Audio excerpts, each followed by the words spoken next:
Olá, bem-vindo a mais uma aula. É um prazer ter você aí do outro lado. Neste vídeo daremos sequência da nossa aula sobre histologia do sistema nervoso. Eu sou a Dr. Milton Fred e darei agora início à nossa aula. Já estudamos os neurônios, que são as células principais do sistema nervoso. Agora vamos estudar os gliócitos, também chamados de células da glia, que são as células auxiliares dos neurônios. Vamos distribuí-las da seguinte forma: neuróglia ou gliócitos do sistema nervoso central e do sistema nervoso periférico. No sistema central encontramos as seguintes: astrócitos, oligodendrócitos, microgliócitos e ependimócitos. Já no sistema nervoso periférico encontramos as seguintes: células de Schwann e células satélite. Passaremos agora a detalhar cada uma delas. Os astrócitos são células que no sistema nervoso central podem ser encontradas na substância branca e na substância cinzenta. Os astrócitos localizados na substância branca são chamados de astrócitos fibrosos. Qual é a característica anatômica desses astrócitos? Têm os seus prolongamentos longos, finos e pouco ramificados. Já os astrócitos localizados na substância cinzenta têm os seus prolongamentos curtos, muito ramificados e espessos. Essas células que estão ilustradas aqui são os astrócitos. Então podemos dizer com toda a certeza que ambas as imagens nos mostram, nos apresentam um astrócito protoplasmático, que é o astrócito da substância cinzenta. Porque se fosse o astrócito fibroso, que é da substância branca, teria os prolongamentos longos, pouco ramificados e finos. E podemos ver que este astrócito tem a característica de um astrócito protoplasmático, porque tem muitos prolongamentos e esses prolongamentos são espessos e curtos. Os astrócitos têm muitas funções. Uma delas é que emitem esses prolongamentos que chegam a revestir os capilares e nós chamamos isso de pés vasculares. É uma estrutura muito importante na formação da barreira hematoencefálica. Vamos estudar também a seguir. Além disso, os astrócitos têm uma função muito importante na regulação do potássio extracelular. O potássio tem que estar maior concentrado dentro da célula. E para evitar que esteja muito concentrado fora da célula, ou seja, fora do neurônio, os astrócitos recolhem ou fazem a recaptação deste potássio que está a mais no meio extracelular dos neurônios. Então é um reservatório de potássio. O mesmo ele faz com a glicose que o neurônio precisa. Como o neurônio é uma célula que está constantemente a exercer as suas funções, está a sintetizar proteínas, está a transmitir impulsos, é um neurônio que precisa de energia. A sua energia deriva da glicose. Então, essa glicose é armazenada nos astrócitos em forma de glicogênio. E é o astrócito que libera a glicose para o neurônio. Então, o astrócito tem aqui uma função metabólica muito importante.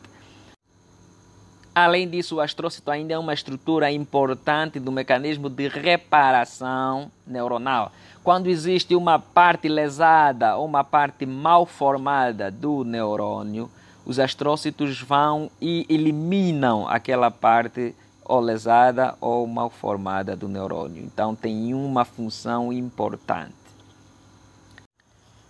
Já os oligodendrócitos são células especializadas no revestimento ou isolamento do neurônio. E podemos também identificar dois tipos de oligodendrócito. Um que encontra-se junto ao corpo celular e aos dendritos, que chamamos de oligodendrócito satélite. E o outro que encontra-se junto aos axônios e chamamos de oligodendrócito fascicular. Este oligodendrócito fascicular, que é este que estamos a ver aqui, é responsável por formar a bainha de mielina no sistema nervoso central. Podemos ver aqui bem ilustrado o oligodendrócito e também nessa outra imagem o oligodendrócito. Praticamente os dois oligodendrócitos ilustrados aqui são oligodendrócitos fasciculares. Por quê? Porque estão junto aos axônios e se estão juntos aos axônios são eles que formam a bainha de mielina do sistema nervoso central. Os microgliócitos são células que não derivam do mesmo substrato embriológico que as restantes células do sistema nervoso. Nós vimos na aula passada que o sistema nervoso deriva da ectoderme, lá no disco embrionário, que tinha 3 camadas, ectoderme, mesoderme e endoderme. O sistema nervoso deriva da ectoderme, mas esta célula, o microgliócito, deriva da mesoderme. Por quê? Porque é a mesoderme que vai dar origem às células do sangue. Existe uma célula do sangue que se diferencia em microgliócito. Praticamente o microgliócito é um representante do sistema imunológico aqui no sistema nervoso central. Nós consideramos como sendo um macrófago diferenciado. O macrófago é uma célula especializada na fagocitose. Ou seja, esse processo de fagocitose é como se uma célula estivesse a engolir a outra. Em termos simples, para tornar fácil a nossa compreensão, é isto. Então, é isso também que os microgliócitos fazem aqui no sistema nervoso central. Em casos de lesão ou inflamação ou outro qualquer tipo de injúria no tecido nervoso, são os microgliócitos que realizam aqui as mesmas funções do sistema imunológico. E tem uma função também como macrófago, tipicamente fagocitária.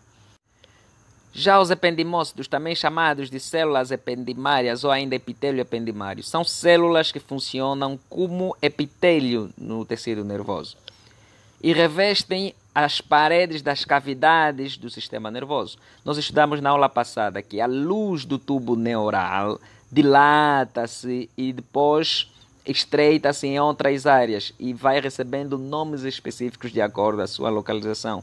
Então, o interior da luz do tubo neural é revestido por estas células e vai formar tanto o sistema ventricular, constituído pelos ventrículos laterais, o terceiro ventrículo, o quarto ventrículo e o ventrículo terminal, e também estruturas mais estreitas, como o aqueduto de Silvio e o canal central da medula.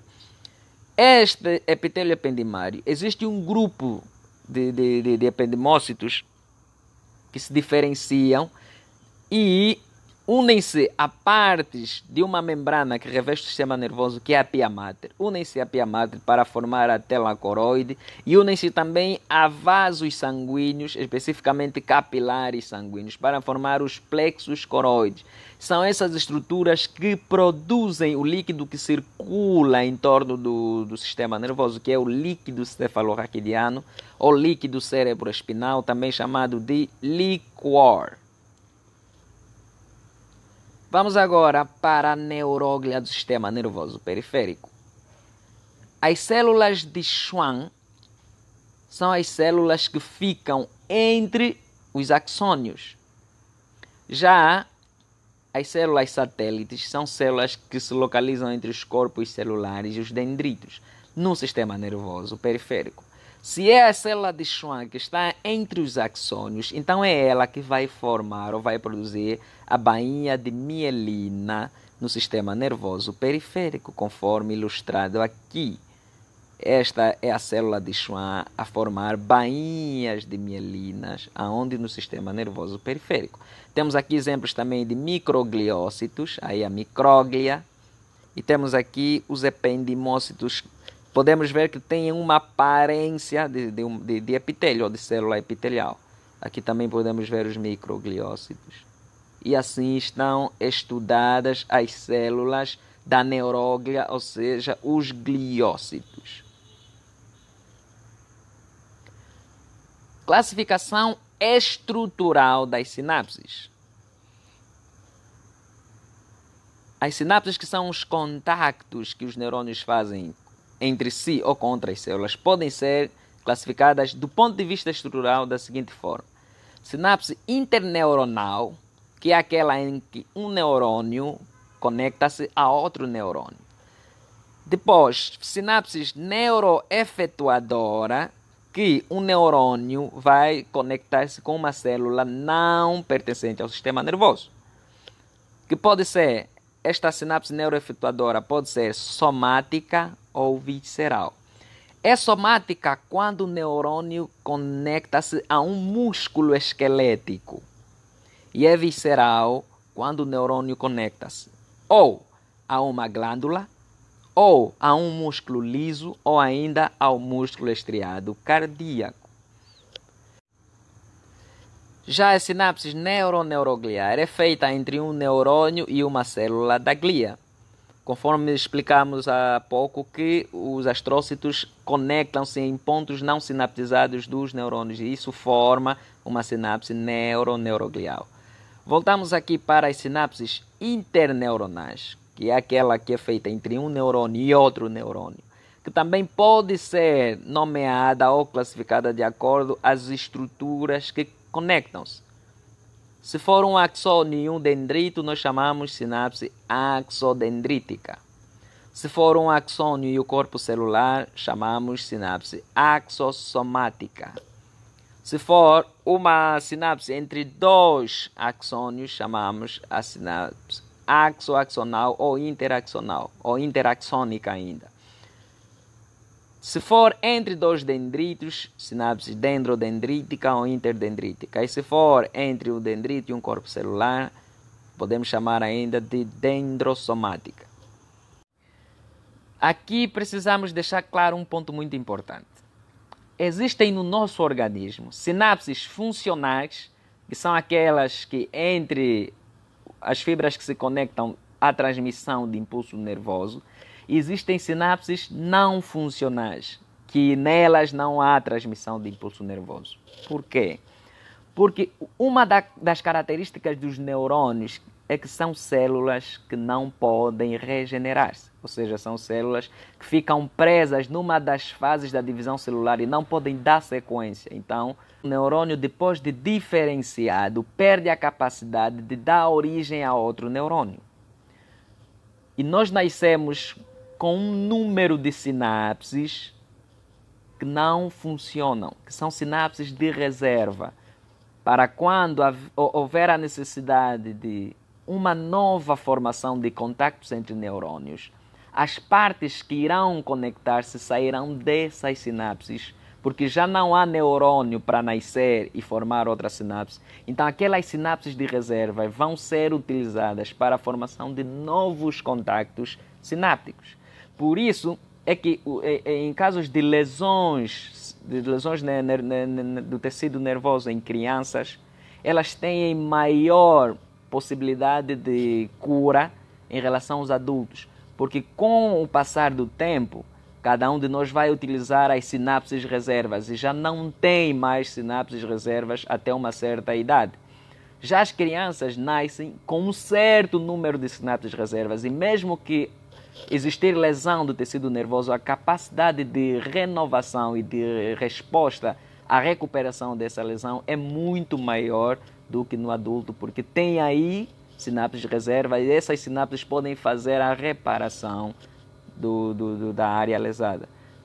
Aí explica-se a razão de que as crianças, ou do porquê que as crianças têm maior prognóstico em termos de lesão ou de patologias do sistema nervoso. Então aqui nós podemos entender uma coisa. Por exemplo, essa sinapse interaxônica, nós sabemos que do ponto de vista funcional, o dendrito tem a função de captar estímulos até o corpo celular. E o corpo celular tem a capacidade de enviar a resposta para os axônios. Então, se o axônio tem a capacidade de transmitir e não de receber, uma sinapse interaxônica é um exemplo de uma sinapse de reserva, porque aqui não haverá funcionalidade. Uma sinapse interdendrítica também é um exemplo de uma sinapse não funcional, ou seja, uma sinapse de reserva. O mesmo ainda acontece com uma sinapse dendrossomática, sinapse de reserva. Já as sinapses axodendríticas e axossomáticas são funcionais. Como os dendritos e o corpo celular têm a capacidade de receber estímulos e enviar para os axônios, então isto torna essas sinapses funcionais, porque o axônio transmite para o dendrito recebe, transmite para o corpo celular e o corpo celular para o axônio. O axônio transmite para o corpo celular e o corpo celular para o axônio e assim continua. Então esses são exemplos de sinapses funcionais. E aqui temos sinapses de reserva. Falamos da classificação estrutural, agora falaremos da classificação funcional das sinapses. E que do ponto de vista funcional, as sinapses podem ser elétricas e químicas. Nas sinapses elétricas, o neurônio pré-sináptico ativa diretamente o pós-sináptico de forma espontânea. Ou seja, um impulso gerado na célula pré-sináptica naturalmente ou facilmente é transmitido para a célula pós-sináptica e não depende de nenhum outro fator para a transmissão do impulso. Basta o contacto entre as duas células. Já nas sinapses químicas, a transmissão de impulso depende de substâncias químicas que nós chamamos neurotransmissores. Isso quer dizer que as sinapses elétricas não utilizam o neurotransmissor para o neurônio pré-sináptico transmitir impulso para o pós-sináptico. Já nas sinapses químicas, há necessidade do neurotransmissor para que haja também a transmissão do impulso nervoso. Agora, dependendo da característica do estímulo que um neurônio transmite ao outro, essas sinapses podem ser excitatórias e inibitórias.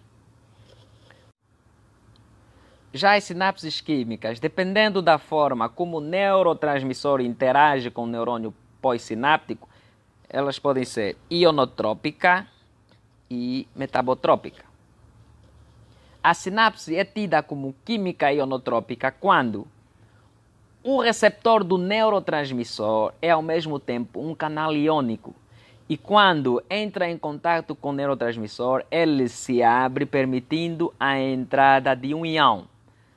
Aqui podemos ter dois destinos. Se este íon que entrar para a célula pós-sináptica for o sódio, então será uma sinapse ionotrópica excitatória.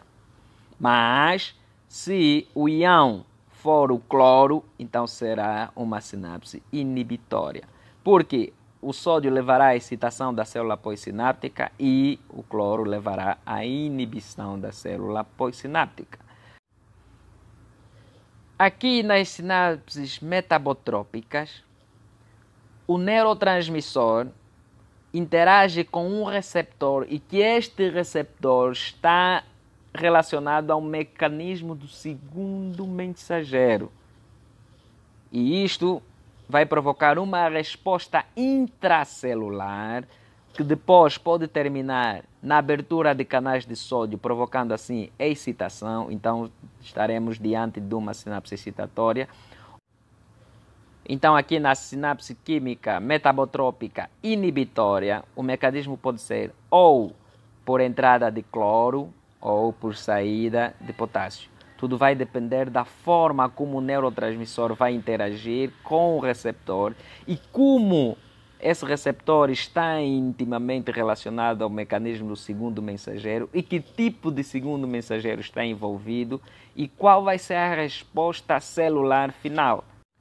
Se essa resposta for a abertura de canais de cloro, então a inibição será por influxo, ou seja, a entrada de cloro. E se essa resposta for a abertura de canais de potássio, então a inibição será por efluxo ou saída de potássio. E isso falaremos com mais detalhes na próxima aula, em que o tema será fisiologia neuronal, ou seja, o funcionamento do neurônio, que é um tema muito lindo, muito apaixonante e está a ser muito bem preparado e vamos ter aqui uma aula excelente. Barreiras hemáticas do sistema nervoso. Boa parte das substâncias presentes no sangue e que são essenciais para o funcionamento de outras células são prejudiciais para os neurônios. Então, há aqui a necessidade de existir um mecanismo que funciona como barreira para impedir com que essas substâncias cheguem ao sistema nervoso e assim danificam os neurônios. Então, existem dispositivos que impedem ou dificultam a passagem de substâncias do sangue para o tecido nervoso, ou do sangue para o líquor, ou do líquor para o tecido nervoso. E essas é que nós chamamos de barreiras hemáticas do sistema nervoso. Existe, por exemplo, uma barreira que impede a passagem de certas substâncias do sangue para o encéfalo e nós chamamos de barreira hematoencefálica. Existe outra que impede a passagem de substâncias do sangue para a medula espinal e chamamos de barreira hematoespinal ou barreira hematomedular. E existe uma que dificulta a passagem de substâncias do sangue para o líquor, que é chamada de barreira hematolicórica. E existe ainda uma que impede a passagem de substância do líquor para o encéfalo, que é a barreira licoencefálica. Aqui temos as barreiras hemáticas do sistema nervoso. Tem uma aula lá em frente que falaremos da irrigação do sistema nervoso. E aí vamos especificar e aprofundar mais a própria estrutura desses dispositivos ou dessas barreiras. E temos aqui um outro esquema, o sangue, barreira hematolicórica, que permite ou impede a passagem de substâncias do sangue para o líquor. A barreira licoencefálica, que impede a passagem de substâncias do líquor para o encéfalo. A barreira hematoencefálica, que impede a passagem de substâncias do sangue para o tecido nervoso, especificamente o encéfalo, porque se fosse para a medula chamaríamos de barreira hematoespinal. Mas geralmente o termo barreira hematoencefálica é usado para designar tanto a barreira hematoespinal quanto a barreira hematoencefálica. Chegamos assim ao fim de mais uma aula. Esperamos que essa aula ajude você. Se você é novo, convidamos você a se inscrever no nosso canal e a partilhar este vídeo. E espero você na próxima aula. Mais do que ciência, anatomia é arte.